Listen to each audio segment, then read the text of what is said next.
இன்றைக்கி வீடியோவில் யாரும் சொல்லாத அசத்தலான 5 கிச்சன் டிப்ஸ் தான் நான் உங்களுக்கு சொல்கிறதுக்காக வெயிட் பண்ணிட்டு இருக்கேன். வீடியோவை முழுசாக பாருங்கள். ரொம்ப புதுசாக இருக்கும். டிப்ஸ் எல்லாமே நீங்கள் கேள்விப்படாத இருக்கும்.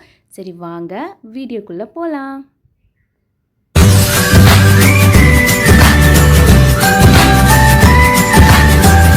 டிப் நம்பர் 1 பார்க்கலாம். நம்ம வீட்டில் கிரேட்டர் யூஸ் பண்ணுவோம்.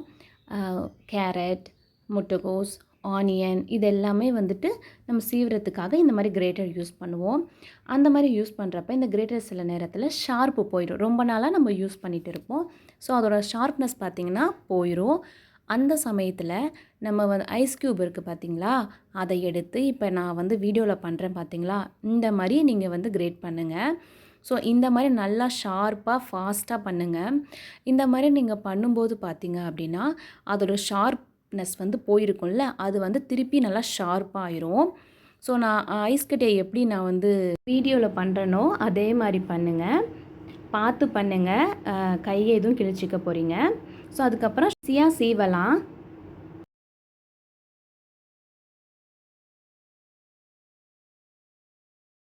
ஃப்ரெண்ட்ஸ், உங்களுக்கு இந்த மாதிரி கிச்சன் டிப்ஸ் அண்ட் ட்ரிக்ஸ் வீடியோஸ்லாம் வேணும் அப்படின்னா மறக்காமல் என் சேனலை சப்ஸ்கிரைப் பண்ணி பெல் ஐக்கான ஆல் கொடுத்துருங்க. அப்போ தான் உங்களுக்கு நோட்டிஃபிகேஷன் வரும். டிப் நம்பர் 2 பார்க்கலாம். உங்களுக்கு வீடியோவில் என்ன தெரியுதுன்னு பார்த்து சொல்லுங்கள்.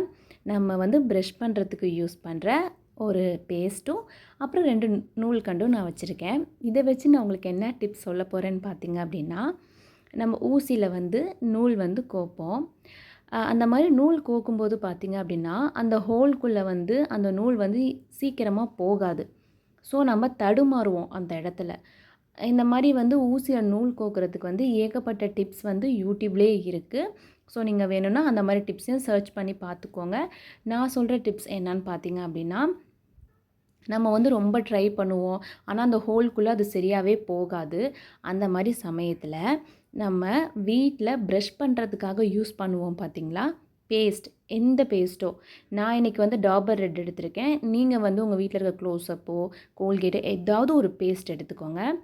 அதை வந்து கொஞ்சமாக கையில் எடுத்து நம்ம கோக்க போகிறோம் பார்த்திங்களா, அந்த நூலோட எட்ஜில் வந்து லைட்டாக தடவி விட்டுருங்க. எதுக்காக நான் இந்த மாதிரி தடவுறேன்னு பார்த்தீங்கன்னா, அந்த நூல் வந்து நம்ம அந்த ஹோல்குள்ளே சொருகும்போது பார்த்தீங்க அப்படின்னா அந்த சைடு இந்த சைடுன்னு சொல்லிட்டு அது வந்து மூவ் ஆகிட்டே இருக்கும் பார்த்தீங்களா. ஸோ இந்த மாதிரி நூலோட எட்ஜில் பேஸ்ட்டை தடவிட்டு பார்த்ததுக்கப்புறம் பார்த்திங்கன்னா ஒரு மாதிரி ஸ்ட்ரைட்டாக ஆயிரும், ஸ்டிஃபாக இருக்க மாதிரி இருக்கும் அந்த இடம். அதுக்கப்புறமா நம்ம ஊசிக்குள்ளே வந்து கோக்கும்போது பார்த்திங்கன்னா ஒரே அட்டம்ப்ட்லேயே அது உள்ளே போயிடும். ஸோ அதுக்காக தான் இந்த டிப்ஸ் உங்களுக்கு ரொம்ப பிடிக்கும்னு நான் நினைக்கிறேன். அதுக்கப்புறமா நீங்கள் எந்த தைக்கணுமோ உங்கள் தைச்சிக்கோங்க. இந்த டிப்ஸ் பிடிச்சிருந்தா வீடியோக்கு ஒரு லைக் பண்ணுங்கள். நெக்ஸ்ட் டிப் பார்க்கலாம். டிப் நம்பர் 3 பார்க்கலாம். நம்ம வீட்டில் பார்த்திங்கன்னா குளிக்கிறதுக்கு வந்து சோப் யூஸ் பண்ணுவோம். அந்த மாதிரி சோப்பை வந்து பார்த்திங்கன்னா நம்ம வந்து யூஸ் பண்ணிவிட்டு இப்போ நம்ம குளிக்கிறோன்னா குளித்ததுக்கப்புறம் அந்த சோப்பு பாக்ஸ்லேயே அப்படியே வந்து நம்ம வச்சுட்டு வந்துடுவோம். இது வந்து நான் யூஸ் பண்ணுறது. இப்படி வைக்கும்போது பார்த்திங்கன்னா அந்த ஈரத்தோடையே நம்ம சோப்பை வச்சுட்டே நம்ம வந்துடுவோம். ஸோ அதனால் ஈரமாகி சோப்பு என்ன ஆகும்னா சீக்கிரமாகவே சோப் வந்து கரைஞ்சிரும். அந்த தண்ணி உள்ளே இருக்க அது அப்படியே ஈஸியாக கரைஞ்சிரும். ஸோ அதுக்காக நான் என்ன டிப்ஸ் சொல்கிறேன்னு பார்த்தீங்கன்னா, இந்த மாதிரி நீங்கள் யூஸ் பண்ணுற அந்த சோப்பு பாக்ஸ் இருக்குது பார்த்தீங்களா, அதில் உங்கள் வீட்டில் இருக்க ஒரு 2, 3 லப்பர் பேண்ட் எடுத்து இப்போ நான் வீடியோவில் காட்டுற மாதிரி போட்டு வச்சுக்கோங்க. இந்த மாதிரி போட்டு வச்சுட்டு நீங்கள் குளித்ததுக்கப்புறமா அந்த சோப்பை இந்த லப்பர் பேண்ட் மேலே வந்து வச்சுருங்க. இந்த மாதிரி வச்சிட்டிங்கன்னா ஆட்டோமேட்டிக்காக அந்த தண்ணி எல்லாமே அடியில் வடிஞ்சிரும்.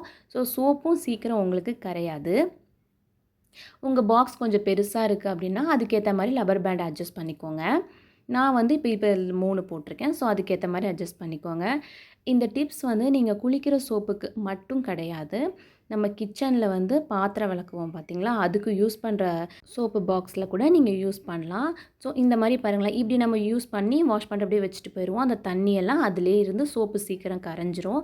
அதுக்காக தான் இந்த டிப்ஸ் நான் சொல்கிறேன். ஸோ இந்த டிப்ஸை பாத்திரம் விளக்குற சோப்பில் கூட நீங்கள் வந்து யூஸ் பண்ணலாம். அதுக்காக தான் இந்த வீடியோ. ஸோ இந்த டிப்ஸ் உங்களுக்கு ரொம்ப பிடிக்கும்னு நான் நினைக்கிறேன். பிடிச்சிருந்துச்சுன்னா இந்த வீடியோக்கு ஒரு கமெண்ட் பண்ணிவிட்டு போங்க ஃப்ரெண்ட்ஸ். சரி வாங்க, நெக்ஸ்ட்டு இன்ட்ரெஸ்டிங்கான டிப் இருக்குது, அது என்னன்னு சொல்லிட்டு பார்க்கலாம். டிப் நம்பர் 4 பார்க்கலாம். நம்ம வந்து எல்லாருமே மோஸ்ட்லி எல்லார் வீட்லேயுமே ஹேண்ட் வாஷ் வந்து யூஸ் பண்ணுவோம்.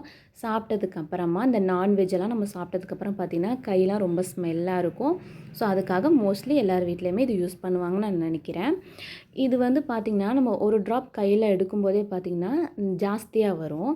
ஸோ அந்த மாதிரி உங்களுக்கு நிறையா வராமல் கொஞ்சமாக வரணும் அப்படின்னா இந்த டிப்ஸை ஃபாலோ பண்ணுங்கள். இந்த டிப்ஸை ஃபாலோ பண்ணுறது மூலமாக உங்களுக்கு வந்து சீக்கிரமாக வந்து இந்த ஹேண்ட் வாஷ் காலியாகாமல் நம்ம கொஞ்ச நாள் மெயின்டைன் பண்ணலாம். ஸோ அதுக்கு என்ன பண்ணலான்னு பார்த்தீங்கன்னா, இந்த ஒரு லப்பர் பேண்ட் மட்டும்தான் உங்களுக்கு வேணும். நான் வீடியோவில் காட்டுறேன் பார்த்தீங்களா, அந்த இடத்த பார்த்துக்கோங்க. இந்த இடத்துல ஒரு லப்பர் பேண்ட் எடுத்து சுற்றி விடுங்க. உங்களுக்கு அந்த லப்பர் பேண்ட் எந்த அளவுக்கு வருதோ அத்தனை சுற்று போடுங்க. எவ்வளோ டைட்டாக போட முடியுமோ போடுங்க.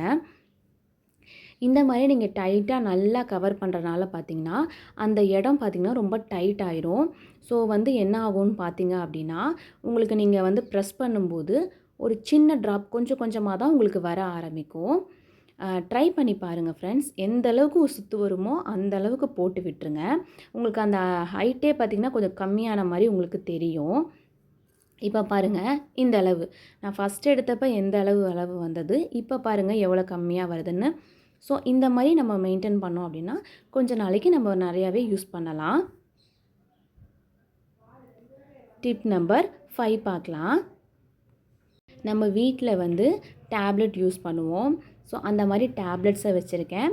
சைடில் பார்த்திங்கன்னா இந்த நெயில் கட்டரை வச்சுருக்கேன். இதில் நான் என்ன டிப்ஸ் சொல்ல போகிறேன்னு பார்த்தீங்க அப்படின்னா, நம்மளோட நெயில் கட்டர் பார்த்திங்கன்னா ரொம்ப நாள் ஆனதுக்கப்புறம் பார்த்திங்கன்னா அதோட ஷார்ப்னஸ் வந்து இல்லாமல் போயிடும். நம்ம நகை கட் பண்ணும்போது வந்து ஒழுங்காகவே கட் பண்ணாது. அதுக்கான டிப்ஸ் தான் இந்த வீடியோவில் நான் உங்களுக்கு சொல்ல போகிறேன். நம்ம யூஸ் பண்ணுறோம் பார்த்திங்களா மாத்திரை, அந்த மாதிரி யூஸ் பண்ணதுக்கப்புறமா அந்த மாத்திரையோட மேலே இருக்குது பார்த்திங்களா, அந்த இடத்துல நான் காட்டுறேன் பாருங்கள். அந்த இடத்துல இந்த மாதிரி நான் வச்சு இந்த மாதிரி கிளிக் பண்ணி விடுறேன் பார்த்திங்களா. இந்த மாதிரி நல்லா இந்த மாதிரி அமுக்கி அமுக்கி விடுங்க.